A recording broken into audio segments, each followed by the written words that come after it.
क्या आप जानते हैं कि बजट 2026 में सरकार ने ऐसी व्यवस्था की है जिससे 5 लाख रुपए तक की कमाई पर आपको एक भी रुपया टैक्स नहीं देना होगा।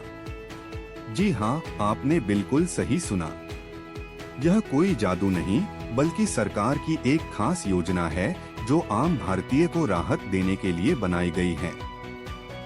आज के इस वीडियो में हम आपको बताएंगे कि कैसे आप पूरी तरह कानूनी तरीके से 5 लाख रुपए तक की आय पर जीरो टैक्स दे सकते हैं और साथ ही जानेंगे बजट 2026 में आए उन तमाम बदलावों के बारे में जो आपकी जेब को सीधे प्रभावित करने वाले हैं। मुंबई के अंधेरी में रहने वाले 28 वर्षीय राहुल शर्मा एक IT कंपनी में जूनियर डेवलपर हैं। उनकी सालाना आय ठीक 4.8 लाख रुपए है। पिछले साल तक राहुल को हर साल टैक्स फाइलिंग की चिंता सताती रहती थी। वह सोचते थे कि टैक्स भरना होगा, लेकिन बजट 2026 के बाद उनकी जिंदगी बदल गई। 1 फरवरी 2026 को जब वित्त मंत्री ने बजट की घोषणा की तो राहुल को समझ आया कि उन्हें अब एक भी रुपया टैक्स नहीं देना होगा। यह राहत सेक्शन 87A की वजह से मिली है। आइए समझते हैं कैसे।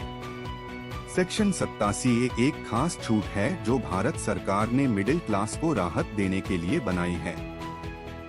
इस सेक्शन के तहत अगर आपकी कुल आय 5 लाख रुपए या उससे कम है तो आपको पूरा टैक्स रिबेट मिल जाता है। यानी आपका कैलकुलेट किया गया टैक्स चाहे कितना भी हो, वह पूरा माफ हो जाता है। यह छूट दोनों टैक्स रिजीम में लागू होती है, पुरानी और नई दोनों में। राहुल की तरह देश भर में लाखों युवा इस लाभ का फायदा उठा रहे हैं। दिल्ली की रहने वाली 25 वर्षीय प्रिया गुप्ता एक प्राइवेट स्कूल में टीचर हैं और उनकी सालाना आय 4.2 लाख रुपए है। उन्हें भी पूरी छूट मिलती है और वह अपने पैसे को अन्य जरूरी कामों में लगा पाती हैं। अब आइए समझते हैं बजट 2026 में आए उन बड़े बदलावों को जिनसे टैक्स का बोझ और भी कम हुआ है। सरकार ने नई टैक्स रिजीम में बड़े बदलाव किए हैं। पहले 10 लाख रुपए तक की आय पर 5% टैक्स लगता था, लेकिन अब इसे घटाकर मात्र 2% कर दिया गया है। यह एक क्रांतिकारी कदम है। इसका मतलब है कि अगर आपकी आय 10 लाख रुपए है तो आपको पहले के मुकाबले काफी कम टैक्स देना होगा। उदाहरण के लिए पुणे के 32 वर्षीय अमित पाटिल एक मार्केटिंग मैनेजर हैं जिनकी सालाना आय 9 लाख रुपए है। पहले उन्हें लगभग 12,500 रुपए टैक्स देना पड़ता था, लेकिन अब नई रेट से उनका टैक्स सिर्फ 5,000 रुपए रह गया है। यह बचत सीधे उनकी जेब में जाती है। और यह बदलाव यहीं तक सीमित नहीं है। सरकार ने 10 लाख रुपए से अधिक की आय पर भी टैक्स रेट में भारी कटौती की है। पहले यह 20% था, अब इसे भी 2% कर दिया गया है। यह सुनकर आपको चौंकाने वाला लग सकता है, लेकिन यह सच है। बेंगलुरु की रहने वाली 35 वर्षीय मेघा अय्यर एक सॉफ्टवेयर आर्किटेक्ट हैं जिनकी आय 12 लाख रुपए सालाना है। पहले उन्हें काफी ज्यादा टैक्स देना पड़ता था, लेकिन अब नई व्यवस्था में उनकी बचत हजारों रुपए की हो गई है। इन बदलावों का असर यह है कि मिडिल क्लास के हाथ में ज्यादा पैसा बचता है जिसे वे अपनी जरूरतों या निवेश में लगा सकते हैं। अब बात करते हैं टैक्स स्लैब स्ट्रक्चर की। नई डिफॉल्ट रिजीम में टैक्स स्लैब इस तरह है: 4 लाख रुपए तक कोई टैक्स नहीं, उसके बाद 5%, फिर 10%, 15%, 20%, 25% और अंत में 30%। यहाँ सबसे बड़ी खबर यह है कि 30% टैक्स स्लैब की शुरुआत अब 10 लाख रुपए की जगह 15 लाख रुपए से होगी। यानी अगर आपकी आय 15 लाख रुपए तक है तो आप ऊंची टैक्स ब्रैकेट में नहीं आएंगे। हैदराबाद के 40 वर्षीय विजय कुमार एक सीनियर मैनेजर हैं जिनकी आय 14 लाख रुपए है। पहले वह 30% ब्रैकेट के करीब थे, लेकिन अब इस बदलाव से उन्हें राहत मिली है और उनका टैक्स लायबिलिटी काफी कम हो गया है। अब आते हैं एनपीएस यानी नेशनल पेंशन सिस्टम पर। यह एक शानदार निवेश विकल्प है जो आपको टैक्स बचाने में भी मदद करता है। एनपीएस टियर 1 में किए गए योगदान पर आपको अतिरिक्त 50,000 रुपए की कटौती सेक्शन 80 CCD 1B के तहत मिलती है।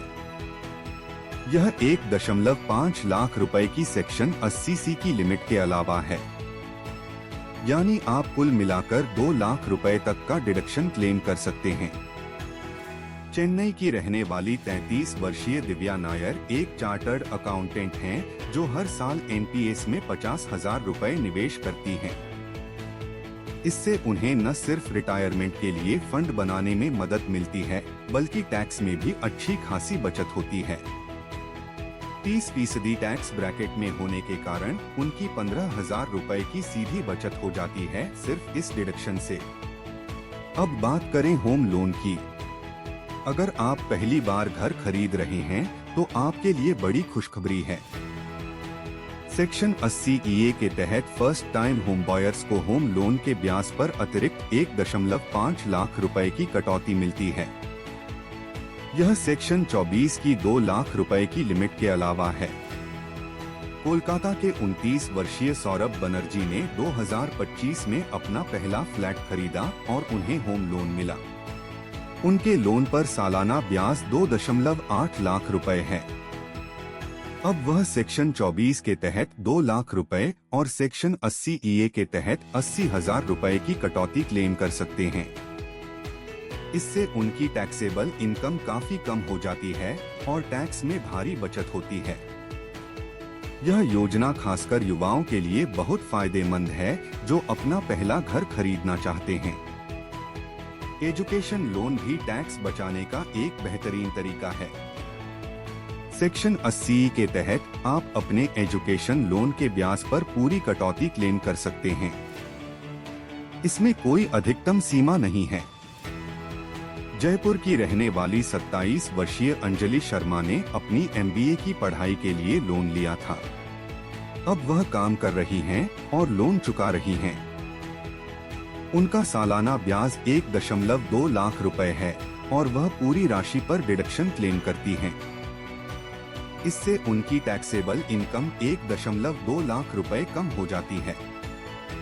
खास बात यह है कि यह डिडक्शन लोन चुकाने की अवधि के दौरान और लोन पूरा होने के बाद अधिकतम 8 साल तक मिलता है।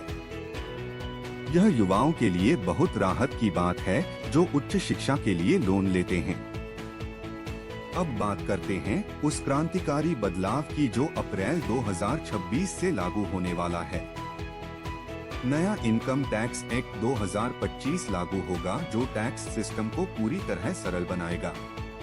इस नए एक्ट में टैक्स फॉर्म्स को रिडिजाइन किया गया है ताकि आम नागरिक आसानी से समझ सके। अहमदाबाद के 45 वर्षीय राजेश पटेल एक छोटे बिजनेसमैन हैं जो हर साल टैक्स फाइलिंग में परेशान हो जाते थे। पुराने जटिल फॉर्म्स और भाषा उनके लिए मुश्किल थी, लेकिन नए एक्ट के साथ आने वाले सरल फॉर्म्स से उन्हें बहुत राहत मिलेगी। सरकार का उद्देश्य है कि टैक्स कंप्लायंस को इतना आसान बना दिया जाए कि हर व्यक्ति बिना किसी प्रोफेशनल हेल्प के अपना टैक्स फाइल कर सके। इन सब बदलावों का असर क्या होगा, आइए एक उदाहरण से समझते हैं। नागपुर के 31 वर्षीय समीर देशमुख एक सेल्स एग्जीक्यूटिव हैं जिनकी सालाना आय 6.5 लाख रुपए है। पुरानी व्यवस्था में उन्हें लगभग 20,000 रुपए टैक्स देना पड़ता था, लेकिन अब नई रेट्स के साथ और सेक्शन 87A का लाभ लेने के बाद उनका टैक्स बहुत कम हो गया है। अगर वह एनपीएस में 50,000 रुपए निवेश करते हैं तो उनकी टैक्सेबल इनकम 6 लाख रुपए हो जाती है। फिर स्टैंडर्ड डिडक्शन 50,000 रुपए मिलाकर यह 5.5 लाख रुपए रह जाती है। इस पर टैक्स मात्र कुछ हजार रुपए का बनता है जो रिबेट के बाद और भी कम हो सकता है। यह है असली बचत का तरीका। लेकिन ध्यान रखें, टैक्स बचाने का मतलब टैक्स चोरी नहीं है। जो भी कदम उठाएं वह पूरी तरह कानूनी होना चाहिए। सूरत के 38 वर्षीय महेश शाह ने एक बार गलत तरीके से डिडक्शन क्लेम कर दिया था। नतीजा यह हुआ कि उन्हें नोटिस मिला और पेनल्टी भरनी पड़ी। इसलिए हमेशा सही दस्तावेज रखें और सिर्फ वही क्लेम करें जो आप वाकई में हकदार हैं। इंदौर की 29 वर्षीय पूजा वर्मा एक चार्टर्ड अकाउंटेंट से सलाह लेकर अपनी टैक्स प्लानिंग करती हैं। उनका कहना है कि थोड़ा पैसा खर्च करके प्रोफेशनल एडवाइस लेना बेहतर है, बजाय बाद में परेशानी झेलने के। अब बात करते हैं कुछ और स्मार्ट तरीकों की जिनसे आप टैक्स बचा सकते हैं। हेल्थ इंश्योरेंस प्रीमियम पर सेक्शन 80D के तहत डिडक्शन मिलता है। आप अपने और अपने परिवार के लिए 25,000 रुपए तक और पेरेंट्स के लिए अलग से 25,000 रुपए तक क्लेम कर सकते हैं। अगर पेरेंट्स सीनियर सिटीजन हैं, तो यह लिमिट 50,000 रुपए हो जाती है।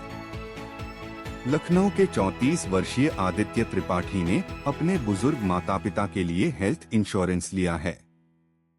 इससे उन्हें न सिर्फ परिवार की सुरक्षा मिलती है, बल्कि टैक्स में भी 15,000 रुपए की बचत होती है, क्योंकि वह 30% ब्रैकेट में आते हैं। चैरिटी और डोनेशन भी टैक्स बचाने का एक नेक तरीका है। सेक्शन 80G के तहत आप मान्यता प्राप्त संस्थाओं को दिए गए दान पर 50 से 100% तक डिडक्शन क्लेम कर सकते हैं। रांची की रहने वाली 42 वर्षीय सुमन सिन्हा हर साल एक NGO को 20,000 रुपए दान करती हैं, जो बच्चों की शिक्षा के लिए काम करता है। इससे उन्हें टैक्स बेनिफिट तो मिलता ही है, साथ ही समाज सेवा का संतोष भी मिलता है। यह एक विन विन स्थिति है, जहां आप अच्छा काम भी करते हैं और टैक्स भी बचाते हैं। अब समझते हैं पुरानी और नई टैक्स रिजीम में से किसे चुनना चाहिए। यह निर्णय आपकी व्यक्तिगत स्थिति पर निर्भर करता है। अगर आपके पास बहुत सारे निवेश और डिडक्शन हैं, तो पुरानी रिजीम फायदेमंद हो सकती है। लेकिन अगर आपके पास ज्यादा डिडक्शन नहीं है, तो नई रिजीम की कम रेट्स आपके लिए बेहतर रहेंगी। पटना के 36 वर्षीय विनोद कुमार सिंह ने दोनों रिजीम में अपना टैक्स कैलकुलेट किया और पाया कि नई रिजीम में उनका टैक्स 8,000 रुपए कम है। इसलिए उन्होंने नई रिजीम चुनी। यह कैलकुलेशन करना जरूरी है। बजट 2026 ने मिडिल क्लास को बहुत बड़ी राहत दी है। चंडीगढ़ के 30 वर्षीय करण मल्होत्रा कहते हैं कि इस बजट से उनके हाथ में हर महीने 2,000 रुपए ज्यादा बचते हैं। यह पैसा वह अपनी बेटी की एजुकेशन फंड में निवेश करते हैं। यही है असली फायदा। जब टैक्स कम हो, तो आप अपने सपनों को पूरा करने के लिए ज्यादा बचत कर सकते हैं। भोपाल की 26 वर्षीय रेखा जैन ने बचे हुए पैसे से SIP शुरू किया है। वह कहती हैं कि टैक्स बचाना सिर्फ पैसे बचाना नहीं है, बल्कि भविष्य बनाना है। एक और महत्वपूर्ण बात जो हर टैक्स पेयर को जाननी चाहिए, वह है TDS यानी tax deducted at source. Vadodara के 33 वर्षीय हर्ष पटेल को पता नहीं था कि अगर उनकी कुल इनकम टैक्स लिमिट से कम है, तो वह फॉर्म 15G जमा करके TDS कटने से बच सकते हैं। एक बार उनके फिक्स्ड डिपॉजिट से 5,000 रुपए TDS कट गया, जबकि उनकी कुल इनकम ही टैक्सेबल नहीं थी। बाद में रिफंड क्लेम करने में काफी मेहनत और समय लगा। इसलिए पहले से प्लानिंग करें और जरूरी फॉर्म समय पर जमा करें। अब बात करते हैं उन लोगों की जिनकी आय 5 लाख रुपए से थोड़ी ज्यादा है। मान लीजिए आपकी आय 5.5 लाख रुपए है। अगर आप 50,000 रुपए का निवेश करके अपनी टैक्सेबल इनकम 5 लाख रुपए तक ले आएं, तो आप पूरे टैक्स से बच सकते हैं। कानपुर के 28 वर्षीय आशीष गुप्ता की यही स्ट्रेटेजी है। उनकी सैलरी 5.3 लाख रुपए है। वह PPF में 30,000 रुपए डालते हैं और एक टर्म इंश्योरेंस प्रीमियम 20,000 रुपए का भरते हैं। इससे उनकी टैक्सेबल इनकम 4.8 लाख रुपए रह जाती है और टैक्स 0। यह है स्मार्ट प्लानिंग। गुवाहाटी की 32 वर्षीय प्रियंका बरुआ एक फ्रीलांस कंटेंट राइटर हैं। उनकी इनकम वेरिएबल है, लेकिन औसतन 4.5 लाख रुपए सालाना है। पहले वह टैक्स प्लानिंग नहीं करती थी और साल के अंत में परेशान होती थी। अब वह हर तिमाही अपनी कमाई का हिसाब रखती हैं और निवेश करती रहती हैं। उनका कहना है कि छोटे छोटे स्टेप्स लेकर भी बड़ी बचत हो सकती है। वह अब एक टैक्स एडवाइजर से भी सलाह लेती हैं, जो उन्हें सही दिशा दिखाता है। तो दोस्तों, बजट 2026 ने आम आदमी को बहुत सारे फायदे दिए हैं। 5 लाख रुपए तक टैक्स जीरो होना, नई रिजीम में रेट्स कम होना, एनपीएस में अतिरिक्त डिडक्शन, होम लोन पर छूट, एजुकेशन लोन बेनिफिट्स, यह सब मिलाकर एक बड़ा पैकेज है। लेकिन इन फायदों को उठाने के लिए आपको प्लानिंग करनी होगी। साल के अंत तक इंतजार न करें, अभी से शुरुआत करें। अपनी इनकम का हिसाब रखें, निवेश के विकल्प समझें और सही डिडक्शन क्लेम करें। अगर आपको यह जानकारी उपयोगी लगी तो कृपया इस वीडियो को लाइक करें और हमारे चैनल को सब्सक्राइब करना न भूलें। बेल आइकन दबाकर नोटिफिकेशन ऑन कर ले ताकि आपको पर्सनल फाइनेंस से जुड़ी हर जरूरी जानकारी समय पर मिलती रहे। कमेंट में बताएं कि आप बजट 2026 के किस फीचर से सबसे ज्यादा खुश हैं। हम जल्द ही और भी डिटेल्ड वीडियो लेकर आएंगे जिसमें हर टैक्स सेविंग ऑप्शन को गहराई से समझाएंगे। तब तक के लिए स्मार्ट रहें, टैक्स बचाएं और अपने पैसे को सही जगह निवेश करें। धन्यवाद।